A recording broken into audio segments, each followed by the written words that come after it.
Hello. నేను doctor Ravishankar, paediatrician, neonatologist, Soumya children's hospital, SR Nagar, Hyderabad. ఇప్పుడు మనం మటికి మాట్లాడుకునేది ఏంటంటే, ఎండాకాలంలో మనం చంటి పిల్లల్ని ఎలాగా మనం మటికి కేర్ చేయాలన్న విషయం గురించి మనం మటికి మాట్లాడుకుందాం. సో, ఈ ఎండాకాలంలో ఏంటంటే, హీట్ వల్ల పిల్లలకి డీహైడ్రేషన్ వచ్చే ఛాన్స్ ఎక్కువ ఉంటుంది. సో, అందుకని ఏంటంటే వాళ్ళకి వెల్ హైడ్రేటెడ్‌గా ఉండాలి.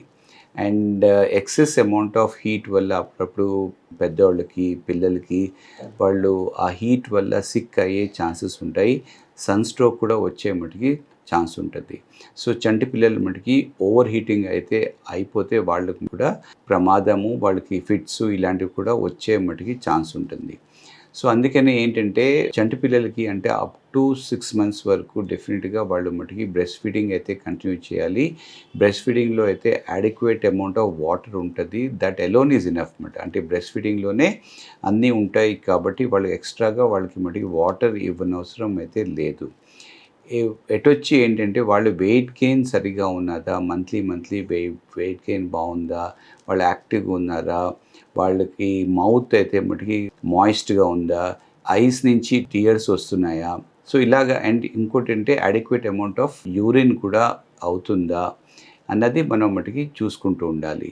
అలా గాని అవ్వటం లేదు, బాడీ మటికి వెచ్చగా ఉంది అంటే దాని అర్థం ఏంటంటే వాళ్ళు మటికి డీహైడ్రేట్ మటికి అవుతున్నట్లు విషయం మాట.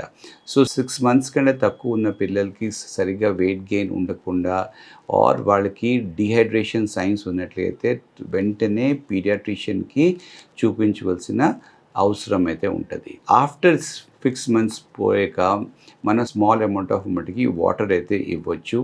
వాళ్ళకి స్మాల్ అమౌంట్స్ అంటే బ్రెస్ట్ ఫీడింగ్‌తో పాటు, మిల్క్‌తో పాటు మనం మటికి వాటర్ కూడా ఇవ్వచ్చు. ఎటొచ్చి మనం మటికి చూసుకోవాల్సింది ఏంటంటే వాళ్ళ యూరినేషన్ మటికి బావుండాలన్నమాట. అండ్ ఇంకోటి వాళ్ళకి లైట్ క్లోత్స్ అయితే వేయాలి. అంటే ఈ ఎండాకాలంలో ఎక్కువగా అంటే thick clothes, thick blankets or wrap చేసి పెట్టడం అట్లా మటికి పెట్టకుండా వాళ్ళకి థిన్ క్లోత్స్ అయితే వేయాలి. అండ్ ఫ్యాన్ కిందయితే వాళ్ళని మటికి పడుకోబెట్టొచ్చు.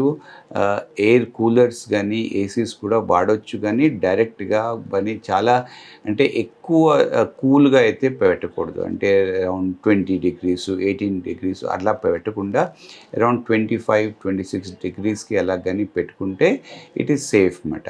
సో, అలాగా ఏంటంటే వాళ్ళు ఈ కాలంలో బయట స్ట్రాంగ్ సన్‌లైట్‌కి ఎక్స్‌పోజ్ అవ్వకుండా మనం మటికి చూసుకోవాలి. బయటికెళ్తున్నప్పుడు యూజువల్లీ 10-4 అన్నది బయటికి వెళ్ళకుండా ఉంటేనే మంచిది. సో, ఆ టైంలో వెళ్ళడం వల్ల వాళ్ళకి మటికి హీట్ స్ట్రోక్ ఇలాంటివన్నీ వచ్చే మటికి ఛాన్స్ ఎక్కువుంటుంది. సో, మనం ఏంటంటే వీళ్ళకి అలాగా డైరెక్ట్ సన్ ఎక్స్‌పోజర్ ఉండకుండా ఉండాలి. కాస్త పెద్ద పిల్లలకి ఒకవేళ వాళ్ళు బయటెళ్తుంటే వాళ్ళకి మనం మటికి సన్ స్క్రీన్ కూడా మనం వాటికి ఇవ్వచ్చు. అండ్ సన్ గ్లాసెస్ కూడా వాళ్ళకి ఇవ్వచ్చు. So that they are protected. But most important thing ఏంటంటే వాళ్ళేంటే వాటర్ ఇంటేక్ అన్నది వాళ్ళకి బావుండాలన్నమాట. Adequate amount of water intake, good amount of urine output ఉంటే వాళ్ళకి సన్ హీట్ నుంచి మనకి ఏ రకంగా మటికి ప్రమాదం అవ్వకుండా ఉంటుంది. వాళ్ళు మటికి హెల్తీగా ఉంటారు, యాక్టివ్‌గా ఉంటారు. డల్‌గా ఉన్నా అంటే సమ్మర్ మంత్స్‌లో పిల్లలు డల్ అయిపోతున్నారు, మటికి నీరసం అయిపోతున్నారు, ఒళ్ళు మటికి వెచ్చగా ఉంటుంది, యూరిన్ అయితే సరిగ్గా వాళ్ళు మటికి పొయ్యట్లేదు, ఇంకా కళ్ళు అన్నీ మటికి లోపలికి వెళ్ళిపోతున్నాయి. ఇట్లా ఉంటే దాని అర్థం ఏంటంటే బేబీస్ అయితే డీహైడ్రేట్ అయిపోతున్నారు. సో, దానివల్ల అది మంచిది కాదు.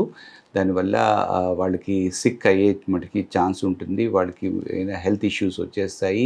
సన్ స్ట్రోక్ ఇలాంటివన్నీ వచ్చేస్తాయి. అందుకనే మనం ఏంటంటే ఈ కాలంలో ఈ వేడి నుంచి కొద్దిగా ప్రివెంట్ చేసి అడిక్వేట్ అమౌంట్ ఆఫ్ మటికి హైడ్రేషన్, వాటర్ అలాంటివన్నీ ఇస్తూ ఉండి మనం వాళ్ళని కొద్దిగా కూల్ ఎన్వైర్న్మెంట్లో పెట్టి అండ్ ఇంకోటి ఏంటంటే వాళ్ళని స్పంజింగ్ కూడా అప్పుడప్పుడు 2 టైమ్స్ అయితే బాత్ ఇవ్వచ్చు. అండ్ అప్పుడప్పుడైతే బాడీ స్పంజింగ్ కూడా చేయొచ్చు. వాటర్‌తో కొద్దిగా స్పంజింగ్ చేయొచ్చు. వాటి వల్ల కూడా వాళ్ళు మటికి కొద్దిగా కూల్‌గా ఉంటారు. అండ్ మనం 2-3 మంత్స్ మనకి హీట్ నుంచి మనం మటికి ప్రివెంట్ అయితే చేయొచ్చు. Thank you. పిల్లలు అంటే చంటి పిల్లలు న్యూబార్న్ బేబీస్ పుట్టిన వెంటనే ఎన్ఐసియులోకి ఎందుకు అడ్మిషన్ అప్పుడప్పుడు మటుకి అవసరం పడుతుందో ఆ విషయం గురించి మనం మటుకి మాట్లాడుకుందాం. సో ఎన్ఐసియు అంటే నియోనిటల్ ఇంటెన్సివ్ కేర్ యూనిట్, ఒక స్పెషల్ ఏరియా అన్నమాట. వేర్ న్యూ బోర్న్ బేబీస్ని కొద్దిగా మటుకి అబ్జర్వేషన్ చేసి వాళ్ళకి ఏమన్నా మటుకి నెససరీ ఏమన్నా మటుకి ట్రీట్మెంట్ అవసరమైతే ఇస్తారన్నమాట. సో పుట్టిన వెంటనే ఎందుకు ఇట్లాగా